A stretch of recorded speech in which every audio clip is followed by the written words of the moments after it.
तारीख थी 14 जून 2009। जगह मुंबई। एक दोपहर जो इतिहास बन गई। ओबेरॉय स्काई गार्डन का वो लग्जरी अपार्टमेंट जहां बाहर शाइनी आहूजा का नाम था। बॉलीवुड का वो चेहरा जिसे इंडस्ट्री का अगला सुपरस्टार कहा जा रहा था, जिसकी एक झलक के लिए लोग तरसते थे, जिसकी आवाज पर या अली गाना बजता था और पूरा देश झूम उठता था। उस अपार्टमेंट के अंदर उस दोपहर क्या हुआ, वो सवाल आज भी हवा में तैर रहा है, क्योंकि जो हुआ उसने एक इंसान की पूरी दुनिया उलट दी। उसने बॉलीवुड की नींव हिला दी और उसने एक ऐसी कानूनी जंग छेड़ी जो सच और झूठ के बीच नहीं बल्कि कंसेंट और साजिश के बीच लड़ी गई। यह कहानी है शाइनी आहूजा की, वो शाइनी जिसे नेक्स्ट सुपरस्टार माना जाता था और वो शाइनी जो आज दुनिया से छुपकर फिलीपींस में रहते हैं। तो चलिए शाइनी आहूजा की यह कहानी रहस्य टॉक शो पर शुरू करते हैं। साल 2006 में एक फिल्म आई थी, गैंगस्टर। उस वक्त इमरान हाशमी का क्रेज था, कंगना रनौत नहीं थी,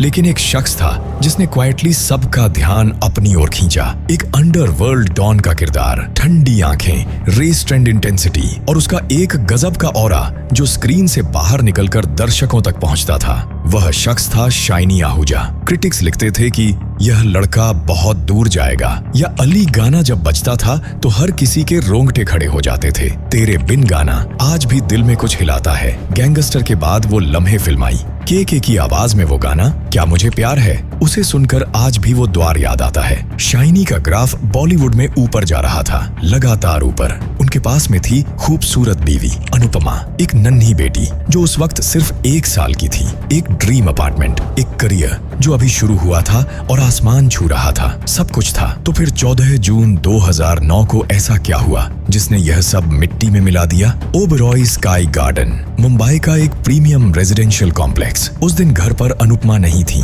घर में थी एक 20 साल की लड़की, उनकी घरेलू नौकरानी, और थे शाइनी आहूजा। शाम को वो लड़की पुलिस स्टेशन पहुंची और उसने एक ऐसी FIR दर्ज कराई जिसने पूरे देश को झकझोर दिया। आरोप था बलात्कार, और वो भी शाइनी आहूजा पर। ब्रेकिंग न्यूज चैनल्स पर चीख उठी, कैमरास उनके बिल्डिंग के बाहर तैनात हो गए, प्रोटेस्टर्स सड़कों पर उतर आए। शाइनी आहूजा मुर्दाबाद, फांसी दो, और शाइनी बॉलीवुड के वो राइजिंग स्टार, उन्हें अरेस्ट कर लिया गया। देश के ड्राइंग रूम्स में, चाय की दुकानों पर, पार्लियामेंट के गलियारों तक एक ही बात थी, एक सक्सेसफुल, हैंडसम, एफ्लुएंट एक्टर उसने एक नौकरानी के साथ ऐसा क्यों किया? लेकिन रुकिए, क्योंकि यह कहानी इतनी सिंपल नहीं है। कुछ बातें थीं जो उस वक्त दब गईं। ओबेरॉय स्काई गार्डन के घरों की दीवारें बेहद पतली थीं, इतनी पतली कि पड़ोसी की रोजमर्रा की बातचीत भी सुनाई देती है। उस लड़की ने दावा किया कि वो उस दोपहर जोर से चिल्लाई थी,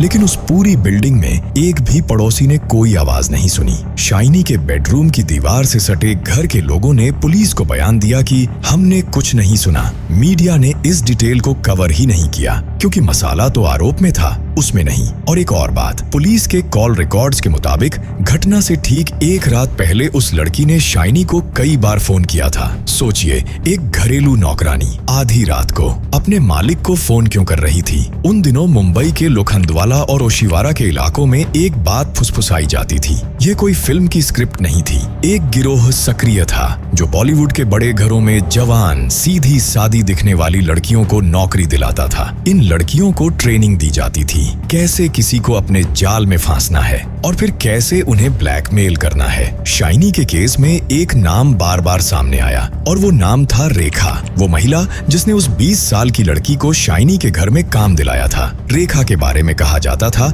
कि उसका कनेक्शन उसी गिरोह से था। शाइनी के करीबियों ने एक और बात बताई, जब मामला बड़ा हुआ तो शाइनी आहूजा से 15 लाख रुपए मांगे गए। बस चुप रहो, FIR वापस हो जाएगी। लेकिन शाइनी ने मना कर दिया, 1 रुपया भी नहीं दूंगा, मैंने कुछ गलत नहीं किया। और शायद यही उनकी जिंदगी की सबसे महंगी गलती साबित हुई। शाइनी का अपना दावा क्या था? उनका कहना था कि वो लड़की अक्सर काम के बहाने उनके करीब आती थी, उन्हें टच करती थी, और उस दिन जो हुआ वो मर्जी से हुआ था। लड़की की सहमति थी। सेक्स हुआ, लेकिन उसमें जबरदस्ती नहीं थी। शुरुआती मेडिकल रिपोर्ट में किसी ताजी चोट की पुष्टि नहीं हुई थी। शाइनी के वकीलों ने कोर्ट में जोर देकर कहा कि एक नौकरानी के हाथ पैरों में काम की खरोंचें होना सामान्य है, इसे जबरदस्ती का सबूत नहीं माना जा सकता। लेकिन जब केस हाई प्रोफाइल हुआ तो रिपोर्ट की भाषा बदल गई और कानून की नजर में एक औरत की ना के सामने बाकी सब तर्क छोटे पड़ गए। अरेस्ट के बाद शाइनी ने देखा कि कौन उनके साथ है। जो दोस्त थे वो दूर हो गए, स्लोली, क्वाइटली। डायरेक्टर्स जिन्होंने कहा था हम साथ हैं, उन्होंने उनके परिवार वालों के कॉल्स उठाने बंद कर दिए। प्रोड्यूसर्स ने डील्स कैंसिल कर दी। शाइनी अचानक पूरी इंडस्ट्री के लिए अछूत बन गए। उनसे बात करना भी जोखिम था। यही है बॉलीवुड का सच। जब आप बड़े हो तो लोग साथ होते हैं, जब आप गिरते हो तो साथ में कोई नहीं होता। शाइनी उतने बड़े नहीं थे कि इंडस्ट्री उनके लिए खड़ी होती, लेकिन एक इंसान था जो उन्हें छोड़कर नहीं गया। वो थी उनकी पत्नी अनुपमा आहूजा। जब पूरा देश शाइनी को गालियां दे रहा था तो अनुपमा कोर्ट्स में थीं, वकीलों के पास थीं, उस नफरत को झेल रही थीं जो पूरे परिवार को जला रही थी। 1 साल की बच्ची को गोद में लेकर। यह प्रेम था या विश्वास, या शायद दोनों थे। अनुपमा का मानना था कि उनके पति को फंसाया गया। वो आज भी कहती हैं कि शाइनी एक सीधे इंसान थे। इतनी चाल चलने के लिए जितनी दिमागी चालाकी चाहिए वो उनमें नहीं थी। इस पूरे तूफान में अनुपमा वो एकमात्र स्तंभ थीं जो टूटी नहीं। आर्थर रोड जेल, मुंबई, और वहां एक ऐसा इत्तेफाक जो किसी फिल्म में भी नहीं दिखाया जा सकता। जिस अब्बू सलेम का किरदार शाइनी ने गैंगस्टर फिल्म में निभाया था, वो असली अब्बू सलेम उसी जेल में था, उसी फ्लोर पर। पर्दे पर उस अपराधी का किरदार निभाने वाला असल में उसी के साथ जेल की रोटी तोड़ रहा था। सलेम कभी कभी हंसकर कहता, एक्टर साहब, असली जिंदगी में कोई रिटेक नहीं होता। शाइनी रोते थे घंटों अपनी बेटी के लिए, उस 1 साल की मासूम के लिए जिसे दुनिया रेपिस्ट की बच्ची कह रही थी। एक लेबल जो उस बच्ची ने नहीं चुना था, जो उसे बिना किसी गलती के मिल गया था। साल 2010 कोर्ट की कार्यवाही चल रही थी और फिर वो ट्विस्ट आया जो किसी ने एक्सपेक्ट नहीं किया। वो लड़की, वही लड़की कोर्ट में खड़ी होकर बोली, मेरे साथ रेप नहीं हुआ था, मैंने रेखा और पुलिस के दबाव में झूठा बयान दिया था। शाइनी और अनुपमा की आंखों में एक उम्मीद की किरण जगी। शायद अब सब ठीक होगा, शायद अब सच सामने आएगा। लेकिन जज ने उस बयान को खारिज कर दिया। कोर्ट का तर्क था कि लड़की को या तो डरा धमकाकर या पैसे देकर चुप कराया गया है, इसलिए उसका पहला बयान जो उसने घटना के तुरंत बाद मजिस्ट्रेट को दिया था वही सच माना जाएगा। फॉरेंसिक रिपोर्ट में शाइनी के सीमेन सैंपल्स मैच हुए थे। शाइनी का जवाब था हाँ, सेक्स हुआ था, लेकिन मर्जी से। कोर्ट ने नहीं माना, सजा सुनाई गई।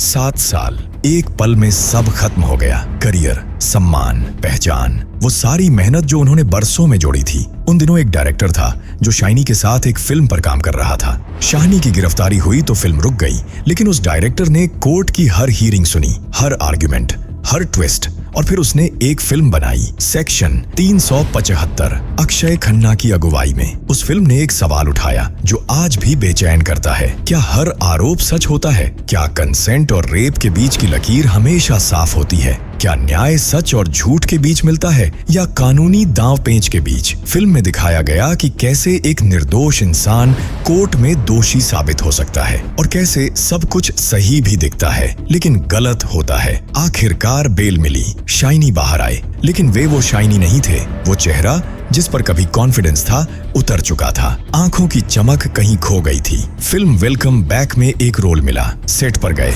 लेकिन लोग दूरियां बना रहे थे, कैमरों अनकंफर्टेबल थे, ऑडियंस ने एक्सेप्ट नहीं किया, प्रोड्यूसर्स ने दांव लगाना बंद कर दिया, रास्ते बंद हो गए और एक दिन शाइनी ने इंडिया छोड़ दिया। आज वो फिलीपींस में है, अनुपमा के साथ, उस बेटी के साथ जो अब बड़ी हो गई है। वो बेटी जिसे फिलीपींस इसलिए भेजा गया ताकि वो उस लेबल से दूर रहे जो उसे बचपन में मिल गया था। यह कहानी सिर्फ शाइनी आहूजा की नहीं है, यह उस सिस्टम की कहानी है जहां आरोप लगने के बाद फैसला आने से पहले ही मीडिया ट्रायल हो जाता है, सोशल जजमेंट हो जाता है, जिंदगी बर्बाद हो जाती है, जहां अगर आरोप झूठा भी हो तो दाग कभी नहीं मिटता, जहां एक बच्ची को उसके बाप के आरोप की सजा मिलती है बिना कोई गुनाह किए। सच क्या था उस दोपहर, यह शायद कोई कभी नहीं जान पाएगा। क्या शाइनी गुनहगार थे? क्या उन्हें फंसाया गया था? क्या न्याय हुआ? या न्याय का सिर्फ नाटक हुआ? यह सवाल आपसे है। कमेंट में बताइए आप शाइनी आहूजा की इस कहानी को कैसे देखते हैं। क्या आपको लगता है उनके साथ जो हुआ वो सही था? धन्यवाद।